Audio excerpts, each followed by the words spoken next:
And hello, ladies and gentlemen. Welcome to the Russinized Your Day Show, where we take politics and ruin its self-esteem. I'm Russ. And I'm Brent. And this is our first show of March. Exciting times. March showers. No, that's April Isn't showers. It April showers bring whatever. May flowers. So we'll be soon filled up with pilgrims. All right. So if that holds. On this episode, we'll be breaking down Super Tuesday for you and letting you know where the race for the nomination stands, including delegate numbers on both sides, the Democrat and Republicans. A reminder for all of our listeners, tonight we will be recording with Andrew Gomison of the Speaking for Him podcast. Now, Andrew has been a great friend of the show, and we are very excited to record with him. Specifically, the topic will be about the upcoming Michigan primary, set for March 8th, but there will be more discussion, I'm sure, about Super Tuesday as well. So, he doesn't get a lot of chances to talk about politics on his show. Ooh. So, it's nice that we can come on and kind of give him a chance to do that a little bit more. So, I think that's really the only reason he has us on. So, hey, it's going to be fun then. You can look for that episode to be posted on Friday, March 4th. Also the day my new shoes arrive, so that's exciting. Exciting news. Thank you again to all of our listeners who gave us good feedback. It was really good feedback on the show. Well, you don't share it all with me, but from what I've seen, yeah, it's pretty good. Yeah. I was quite surprised that the feedback was it was pretty uniform. One of the reasons I really didn't have to share it all with you, and also it's called the Russ and Your Day Show, so I don't really have to share anything with you. Wow. But it was really uniform from everybody who responded. If I didn't know our audience better, I would have thought that you were all to modify a expression from the man with the golden microphone. I would have thought you all were seminar listeners. Seminar?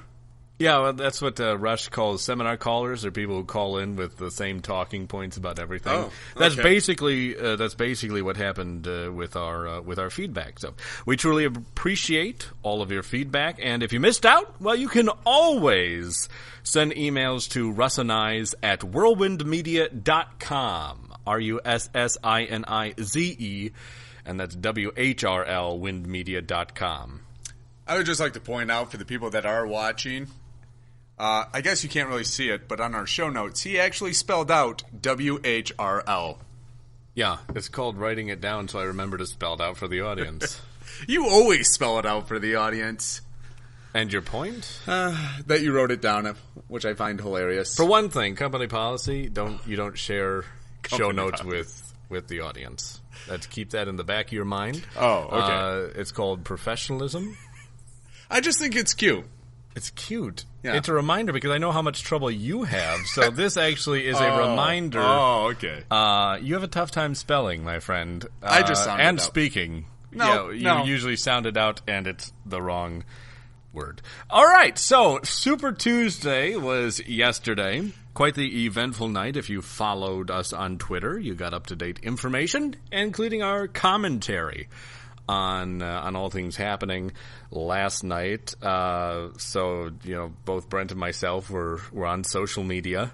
Brent did a good job holding down the Facebook page. I took more to Twitter, but then we soon crossed over and we got a good system going. This is really our first time covering things on social media. I'd say. It was. Yeah.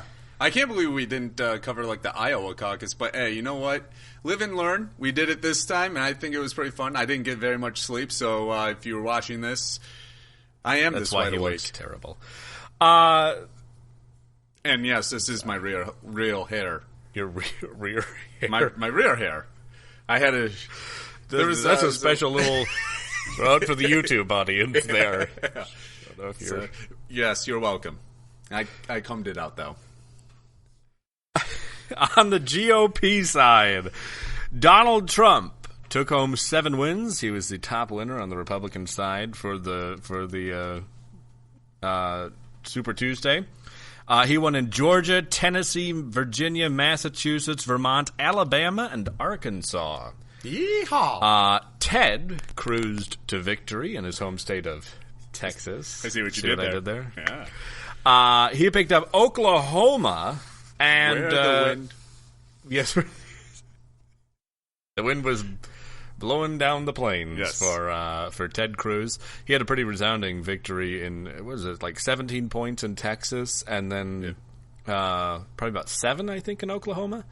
Which he wasn't expected to win anything outside of Texas, and even Texas, they were trying to paint that he could potentially lose. Yeah, especially Mr. Trump. He was like, I'm tied with him.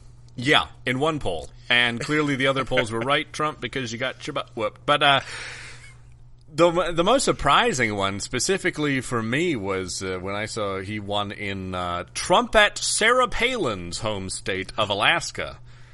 They were the last polls to close. It was the Alaska caucus, and so he took home a 3-state victory. Yeah, which was really, a lot of people predicted Trump to win 10 states. Oh, so Cruz comes in and crushes that dream. Yeah, and what you're saying about Alaska. When I went to, well, first of all, I must apologize to anybody that was following me on Facebook because I accidentally put Trump was, I think I said he was winning, or you said he won Alaska. Yeah, I said he won Alaska, and then I realized, and Russ was so gracious to text me and say, no, you're an idiot. They close at 12. I was like, oh yeah. So I went back and I commented that they did close at 12, but I went to bed and Trump had a very good lead, I thought, and I hadn't even looked at Alaska yet, but because nothing was showing at right away at midnight. All of a sudden, I looked down and it was 12:30, and I didn't see anything coming in about Alaska. Oh yeah, I when I got up this morning at 5:30, I quit. First thing I did was I fixed my hair. Of course, I fixed that up. Yeah, the most important thing. I grabbed my phone and I checked out the polls, and I actually screamed at 5:30 in the morning. I was like, "Cruz got Alaska!" And the whole house woke up, and my wife was mad because the kids got up. And I was I think every day she wakes up next to you, she's mad. Probably. Let's just face reality here. I can't believe I said I do. This is unbelievable. This is, of course, coming from the guy who has nobody. You have me. Thank you. All right. But yeah, it was when I woke up too. I actually kind of had in the back of my mind, Trump obviously is going to win Alaska.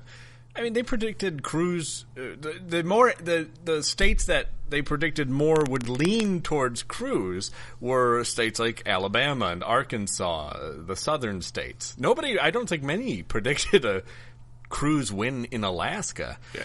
Especially Donald Trump got the endorsement of Sarah Palin, Alaska's own. That carries a lot of weight, apparently. And it came late in the night, so it was a pretty big surprise for everybody. So, yeah, I had the same reaction when I looked because I was definitely not expecting it. But Marco Rubio scored his first and only win so far, so, of course, he takes the night. It's like he won first place, actually. Yeah, in Minnesota. This one's very interesting in my book because it went Rubio, Cruz, Donald Trump. Donald Trump placed third in Minnesota. Though what I understand from everything I've looked at today, the general thinking is Trump underperformed. Well, there's so many ways I could go with that, but yeah, he seems to always underperform. He just hypes up himself. Yeah, because when you look at Vermont, John Kasich gave Trump a run for his money in Vermont. Yeah. When I first heard the Vermont totals coming in, they had talked about Kasich leading. Well, yeah, and not just Vermont, but Virginia. Rubio was right on Trump's heels for a while. They didn't call that one until about 80% of the precincts were reporting. That's how close it was throughout the whole thing. There was widespread speculation that the Northern Virginia hadn't come in yet, and that was predicted to trend favorably towards Marco Rubio, and so many people expected him to eke out a victory there, but he was unable to. But still, he kept Trump at bay for quite some time in Virginia. while Georgia was called just about instantly. Oh, yeah. For Trump. But in reality, Ted Cruz placed second in many states. Yes, he did. As well as choosing, taking 3 of them. Yep. And I think the states that he did not place were 2 or 3. I think it was 3. Let me check real quick. Yeah. In the meantime, as we mentioned, Ted Cruz nearly, very close, came to knocking off Trump in Arkansas. Arkansas was a close race.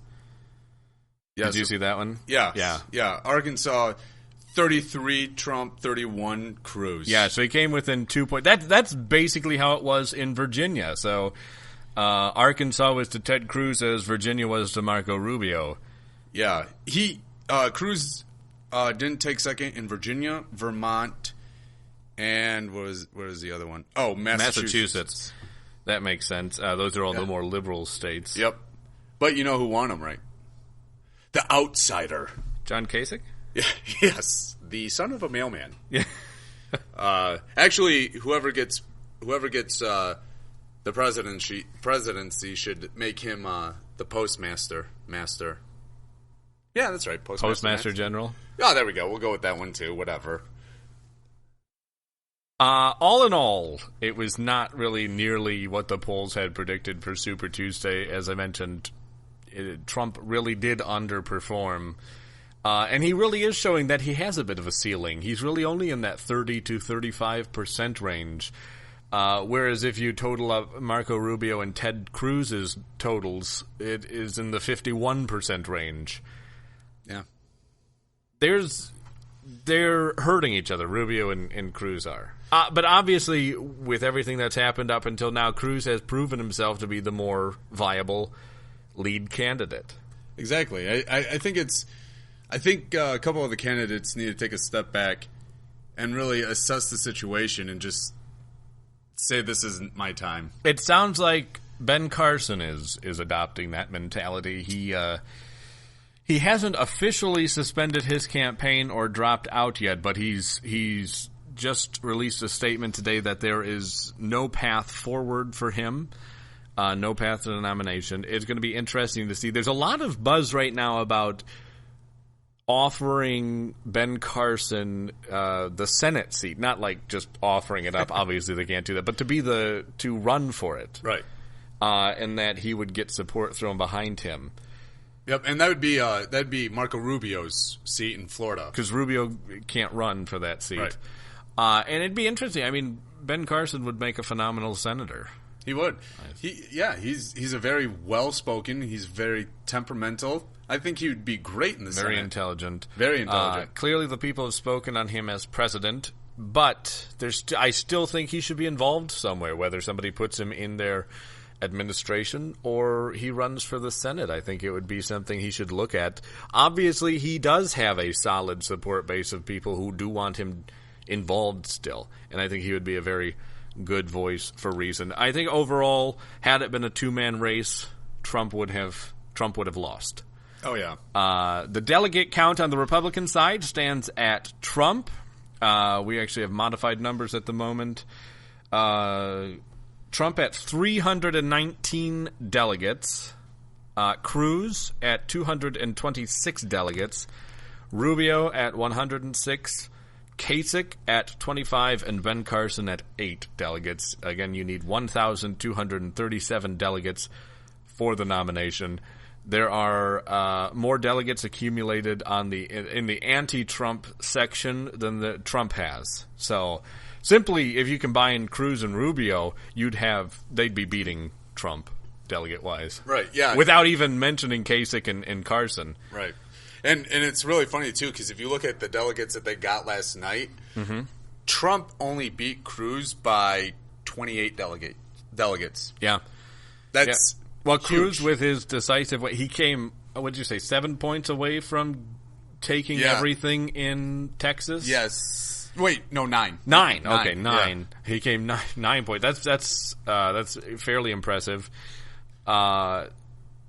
But he still took 99 of the 155 away to give him. He's only about 93 delegates behind Donald Trump at the moment.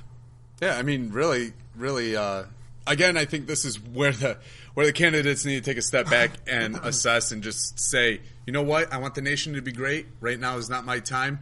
I need to hand it over to somebody that's running and running well. Yeah, and Rubio is not polling well in his home state at the moment. I think he needs to consider saving himself some face and not continue on, because he doesn't have a good chance at the moment to if you go with polls. And the polls, again, Super Tuesday, Trump underperformed the polls, but Rubio's down double digits in his home state, and that's something to take into account. On the Democrat side, Hillary Clinton notched 7 wins. She took the prize in Alabama, Arkansas, Georgia, Massachusetts, Tennessee, Texas, and Virginia. Bernie Sanders won. He took 4. He won in Colorado, Minnesota, Oklahoma, and his home state of Vermont. Martin O'Malley is still dropped out, but he won my heart. Okay. It's a lot of delegates there, buddy. The current delegate count for the Democrats is Hillary Clinton, really struggling here, 1,034. Real tough uphill battle for her. Bernie Sanders, 408. Hey, you know what? He finally broke into the 3-digit range, so that's awesome. That's a great, let's do a little round of applause. Yeah, that's good job. So on the Democrat side, you need 2,383 delegates for the nomination. One thing I found interesting last night was a lot of the talk about people. Well, it's a delegate. These are people who are Rubio supporters who are like, it's all about the delegates, all about the delegates. Yes, that's very true. I understand that it's all about the delegates. Here's the problem. Unless you're Hillary Clinton, you actually have to win states to take away the most delegates. Wait, what are you saying about Hillary? She wins states. Well, of course she does. She won 7 last night, but she also takes away more delegates from states she loses. So you're saying we can't be fair with our delegates and hand them out equally? No, that's not what I'm saying. Oh, okay. I'm just saying that none of the Republicans are Hillary Clinton unless you win a state. You don't win the most delegates. So you can Rubio supporters. Guys, I understand. You want your guy to get up there. I'd probably be in the same boat if Ted Cruz it was Marco Rubio last night, but he wasn't. But let's be reasonable here. Yeah, Marco Rubio's getting delegates, but unless you win states, you don't take the most delegates, which means that as this progresses, if Donald Trump, even if he wins by 4 points, he still takes away the most delegates. And so that he wins 2 more delegates than you, 3 more delegates than you, 1 more delegate than you. He's still pulling away from you because he's still winning more. That's simple math. Is it though? Last time I checked. Well, apparently we like the Common Core math. Yeah, I was just about to say, apparently you're not doing the Common Core math. No, yes, that would be you would have me lost somewhere at the beginning. That and just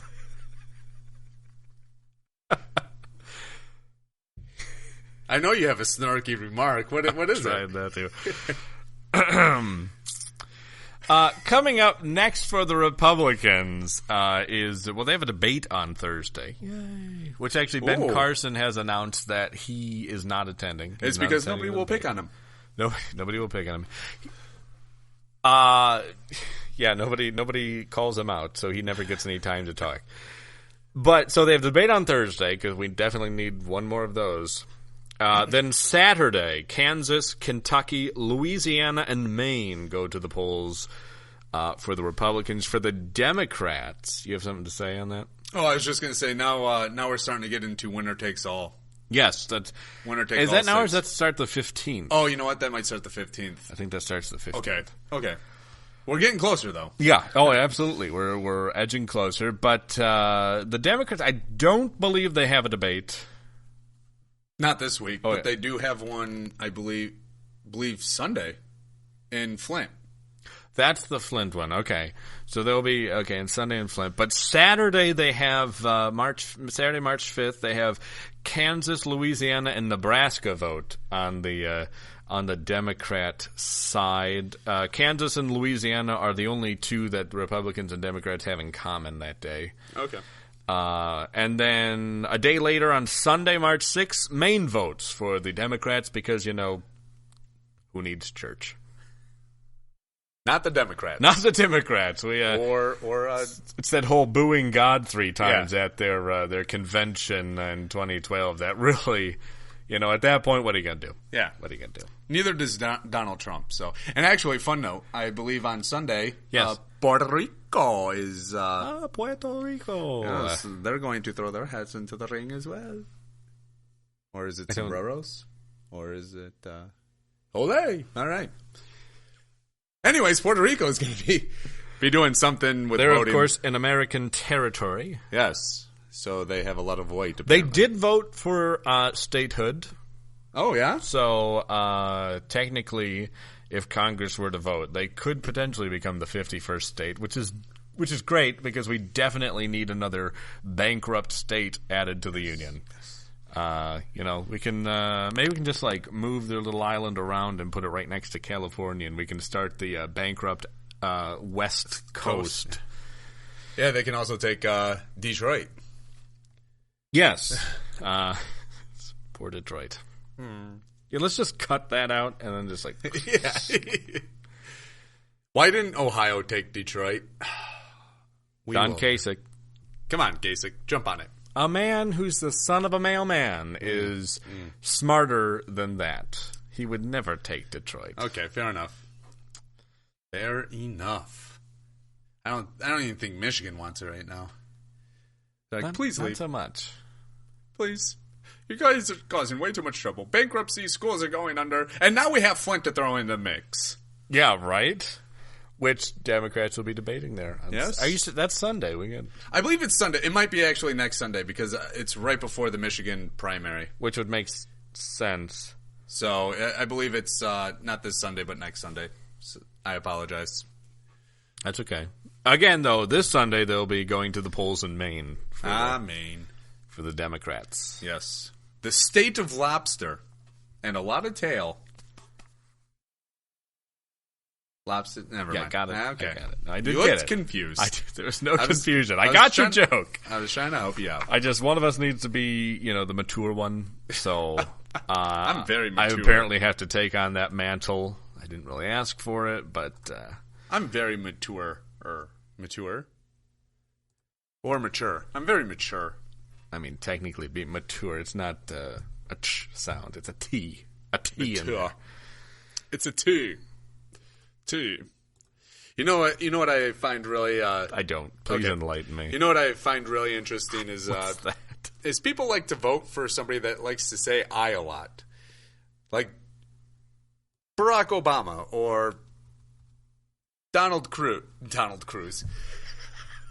I just saw Cruz's name, and I accidentally combined it. It's a hybrid of weirdness. Donald Trump. It's really weird. Sorry, I just read Cruz's name.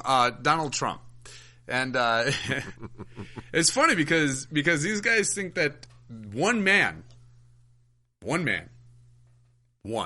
can fix the entire country. One man, by himself, all alone. Can fix this country. Preach it. Hallelujah. But you know what makes America great? Oh, gosh. It's we the people. Donald Trump. And because of we, Donald Trump sells his awesome ties from China and Mexico. Yeah, against the ties. Come on, man. Because of we, he has hotels that are built by illegal immigrants and also ran by illegal immigrants, but we stay there. And because of we now have interactive games. Oh, sorry, wrong we. Oh, I just hit my mic. Wrong we. The Wii game. Nintendo Wii. Sorry, I got a little confused. I'm sorry. But because of we the people, that's why America is great. It's not because of Donald Trump. And the thought that one man can be the key to making America great is incredibly ridiculous. Let's just face reality here. Donald Trump being president is not going to make America great again. For one thing, he has no substance. It's very true. He's going to build the wall. He's going to make Mexico pay for it. I just saw a funny headline. Okay. If you don't mind. No, go for it. It goes right along with the wall. Go. Okay. Here you go. Top story on Drudge Report. Oh, gosh. Illegal storm border before Trump wall. Hold on, it's not Trump's wall. It was voted on in 2006 before Donald Trump was even running. Actually, it was probably when Donald Trump was for illegal immigration. Yeah, he was he was before it, before he was against it. Well, whatever. Flip, flop, flip, flop, Yeah, and it's as recently as last year that he's held completely different positions than he has now. I like how they deemed it the Trump wall. No, it's, number one, first of all, it would be America's wall. And number two... Well, I mean, technically, if Mexico is paying for it, wouldn't they own the wall? Yeah. Like, if I were Mexico, I'd be like, no, that's not a wall. Yeah, I would name it something cool. We don't want the door there. We want it further down. Yeah. I'd be designing it. Or if I was Mexico, I'd definitely be designing that wall. Oh, let's put a weak spot right here. Let's put a weak spot right here. Hey, Trump, thanks for letting us build it. And going back to your point of it's not just one man, or my point, and then you made a point. Even if, there's a lot of points going on going on here. It's a little chilly in here. Even if Ted Cruz is the president, he can't make America great. Nobody can make America great. You know who can? Us. We, the people. Get out there and start being great. Because if any candidate says that they are going to make America great, you should laugh in their face. Because it's we the people. We do to Donald Trump all the time. I wish I could laugh at his face. He tries to push us away with his tiny little hands. His wiener snitchels. I'll get over. Can I get a toothpick? Because this would be hilarious. Did you hear that after Marco Rubio started insulting his hand size, which apparently he's very sensitive about, this proves it. At one of his rallies, he was going through the crowd saying, "Oh, people say I got beautiful hands, beautiful hands." He's so insecure. This is who we want for president. All Vladimir Putin has to do is go, small hands Trump over there, and he's going to be like, no! I have beautiful hands. Beautiful. They say I got beautiful hands all the time. They're beautiful. Mommy, tell me my hands are beautiful. Either that or we won't be hearing from our president for a few weeks while he's rocking in the Oval Office. My hands are great. Take a poll. Take a poll on my hands. Polls don't lie. I lead it on the polls. I'm a winner. He'll be tweeting out how Vladimir Putin is. He calls him Little Pooty. That's what he says about Marco. I call him Little Marco. Call him Little Marco. Little Marco. Well, hey, you know what, Donald? Get over it. Yeah, that's who we really want as Commander-in-Chief. Sensitive soul, that's for sure. I guess that fits into the new Americana. Every place will have to be a safe space for Trump, because if you say anything about his hands, he's going to sue you and make a lot of money. And he's going to be greedy about it, too, so. Yes. Oh, well, yeah, of course. Very greedy. A lot of money. Get a lot of money. Yeah. You can't mess with the Trump. No. I mean, you can. It's pretty easy. He's just very sensitive. Yeah, we should probably be careful if he ever hears this. If he becomes president, we're going off the air. I mean, okay. We don't have any money to be sued for. Oh, yes, we'd be fine then. Just sue us. We got nothing. Yeah. Take my microphone. It's worth $10 probably now. Oh, all right. He can't have mine, though. Very nice microphone. Yeah, thank you. Folks, thanks for listening. This has been the Russinized, your day show, part of the WHRL network at whirlwindmedia.com. I like that, don't you? The WHRL network.